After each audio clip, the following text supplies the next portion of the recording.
Rodney Alexander was a star basketball player for the Covenant College Scots from 1968 to 1972. In fact, he still holds the record for the most career points in school history. But it was his gift for leadership and connecting with others that God used for his glory. In the summer of 1970, Rodney combined forces with his college roommate and childhood friend, Randy Neighbors. The interracial duo ministered in rec centers across Chattanooga. Rodney gave the street cred that attracted a lot of black kids who normally wouldn't be interested in hearing the gospel while playing basketball. They started a vibrant youth group in the 3rd Street Sunday School apartment that would effectively become New City Fellowship's inner city ministry. In the summer of 1975, a sizable portion of the church leadership left to go on a musical tour. Some of the congregation left as well. To fill the gap of leadership and keep the momentum of the church's growth, Rodney took a year out of Covenant Seminary to fill the pulpit. Within a few months, some of those who left returned to the church. It was at this crossroad when everyone, black and white, committed to each other and to the work.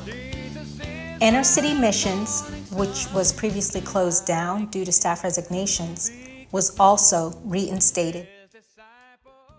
In 1976, Rodney returned to seminary, and Randy Neighbors, who had just graduated from Covenant Seminary himself, became the official pastor.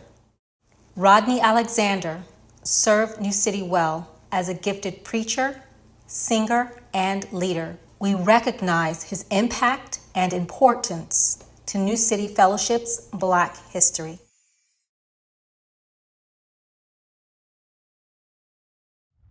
I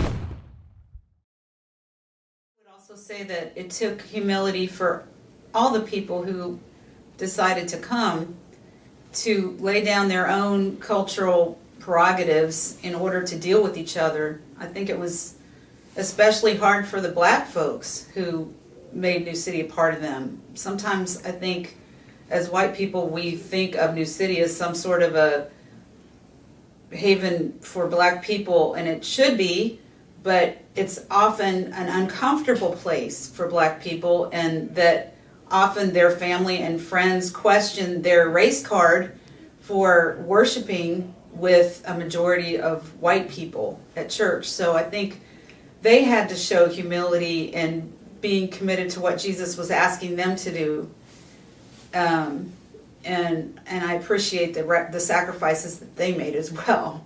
It was a haven for us. However, it was frustrating to several of the blacks because the white students from Covenant, it was cool to come down to New City where they had a lot of black folks and the music was different, and so it was just the cool thing to hang out down there, and that was very frustrating for those of us who really wanted to minister down there. And so several of us left the church, but the Lord really turned my heart because of the teaching that I had gotten at New City. The vision and mission of New City is hard won, and we have to keep doing this. That's the thing. We can't just say, oh, now we've arrived. There's a black person in my pew. I greet them on Sunday mornings, so we're all good. We have to keep working this out. What we are talking about is an actual fleshing it out. Just like Rachel was saying, small groups or just here at the church, just being willing to get angry. If that's what it takes to really flesh out, this concept of reconciliation, so that we can live and work together.